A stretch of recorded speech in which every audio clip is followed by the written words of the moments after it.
crashing then. Half in a dream he grabbed his son. They smashed the door down and rushed in. What the hell was his last word? He staggered down into the snow and left a stain that didn't go. Until it was found in 4,000,003 by descendants, by descendants, by descendants of Smith.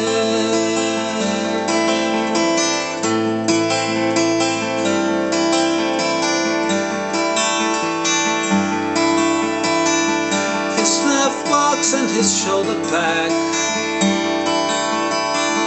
were sold in antiquarian. Someone else's bric-a-brac,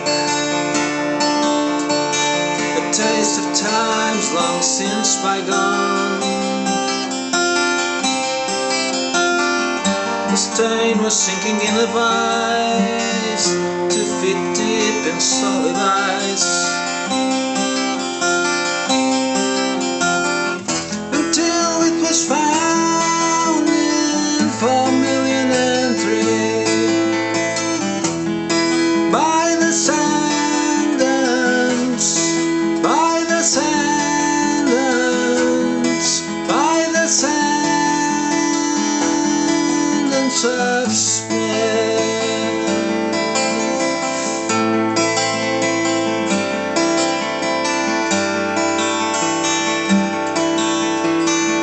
His blood was put in their machines,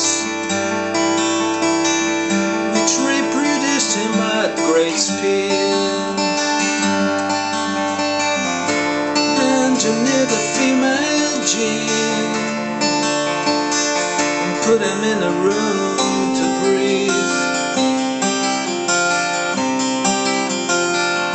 With Esperanto anecdotes, resuscitated microdots.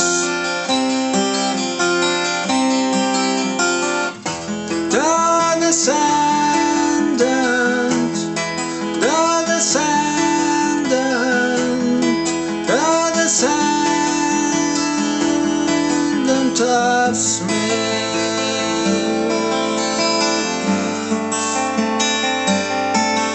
The descendant of Smith ran a colony of centaurs, roamed the zoo with a mastodon. Never knew of his mentors, never knew of his mentors, never knew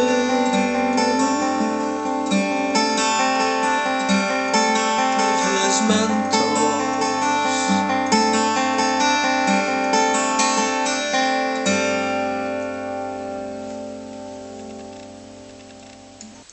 Hi there, today I'm doing Descendants of Smith from the album originally titled Descendants of Smith, this one.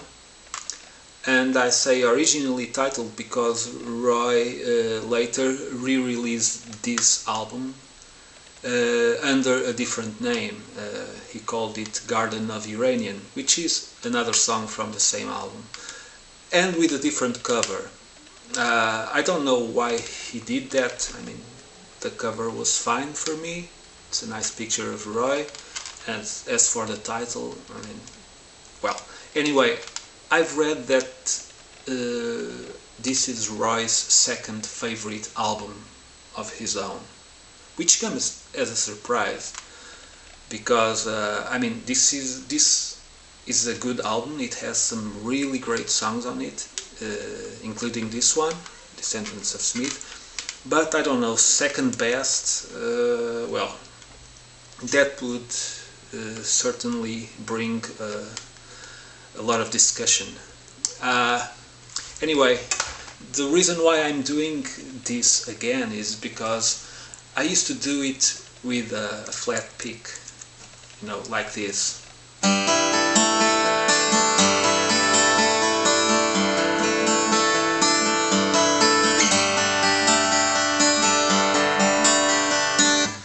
Actually, I think it sounds better on the 12th string, because I like to play this on the 12th string.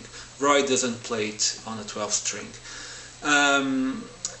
But anyway, after a closer look, I'm quite sure that Roy plays it with finger picking, like this.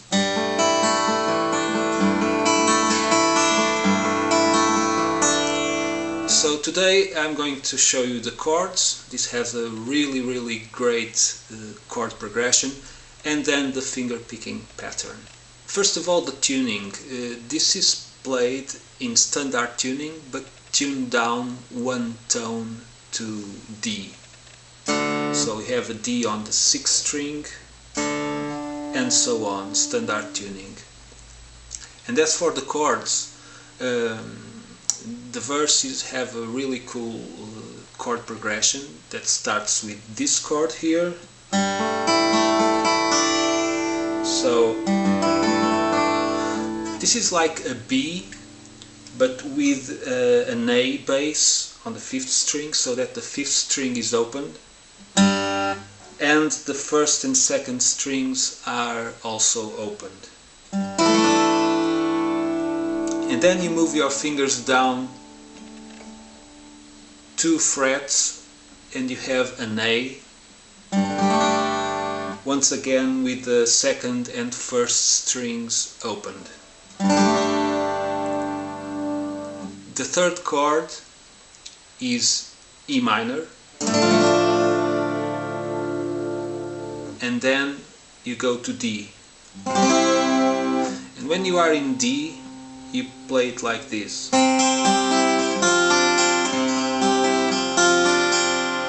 So you have to lift these 2 fingers. I'll show you this in detail when we get to the finger picking pattern. After the D, you go to A minor, but I play it like this. I think Roy does it also, but maybe it's just A minor. Let's check it both ways.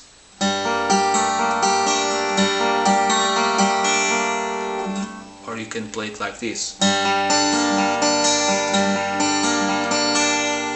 I prefer to play it like this. I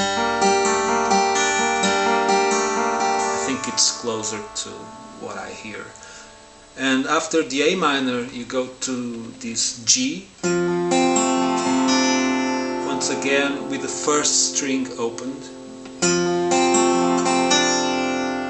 and finally D again.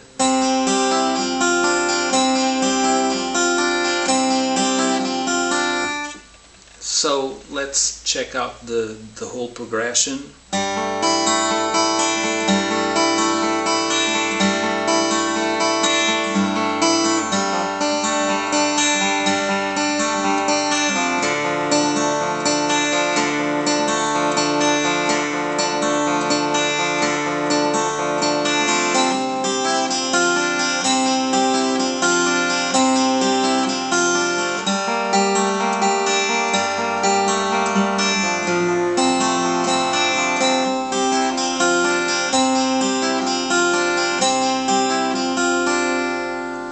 Then we move into the chorus.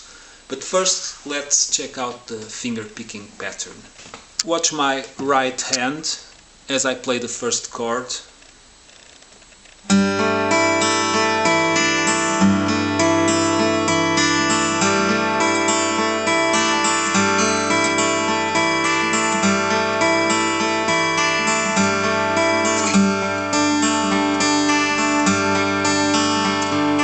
This is the 2nd chord, but the finger picking pattern, it's exactly the same.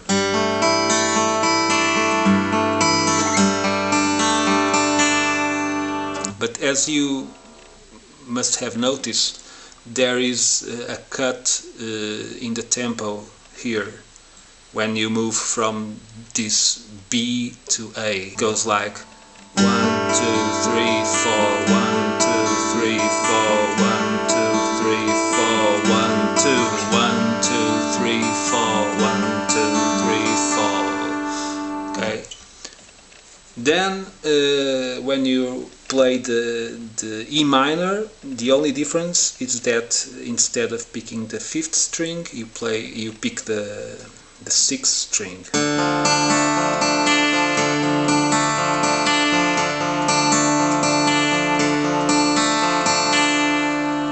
And then when you go to D, watch the finger picking, it's slightly different.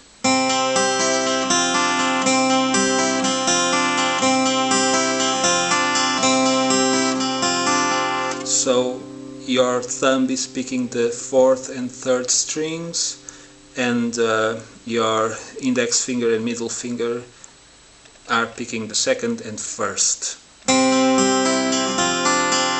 Here is when you lift these 2 fingers.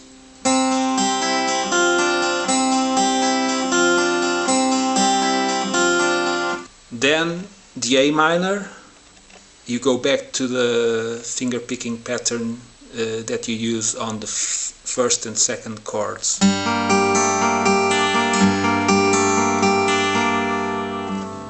For the G, once again you change from the 5th string to the 6th string.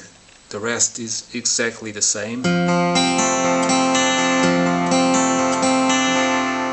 And once again the D. Now for the chorus. The chorus starts with this F sharp, and then B minor.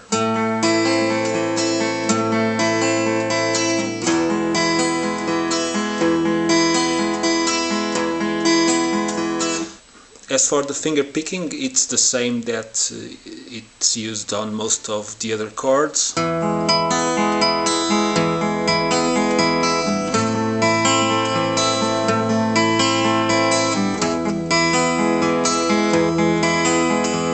So once again, the only difference is that when you are on the F sharp, you pick the 6th string and the 4th with your thumb, and when you move to B minor, you pick the 5th and the 4th. Now let's have a look at the way out of the chorus. You are in F sharp, by the descendant of Smith.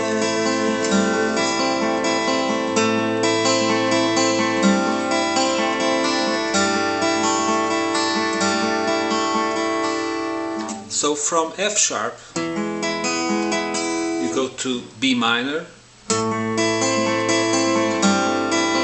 and then you take off your index finger from the 5th string so that you get the 5th string opened, so that you have the A bass again, but you are still playing the B minor chord.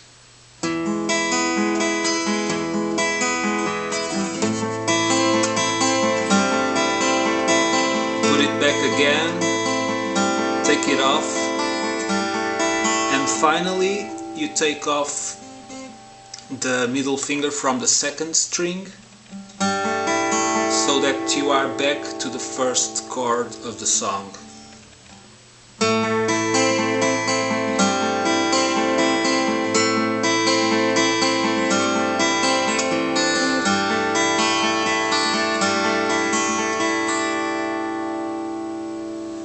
Now, after the 3rd and last verse chorus, there's an outro that uses a different chord. It's this one.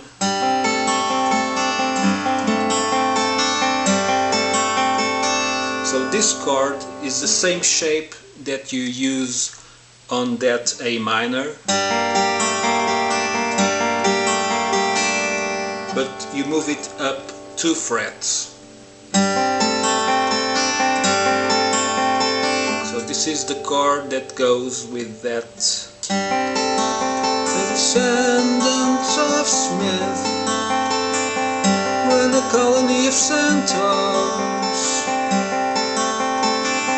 roamed the zoo with a mastodon. And this is the chord that finishes the song. The passage from the chorus to this chord, it's slightly different. You are in F sharp. The descendant of Smith.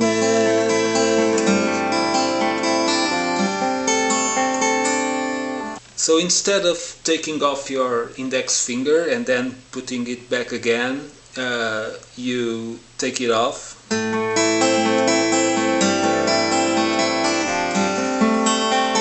And immediately go to this last chord.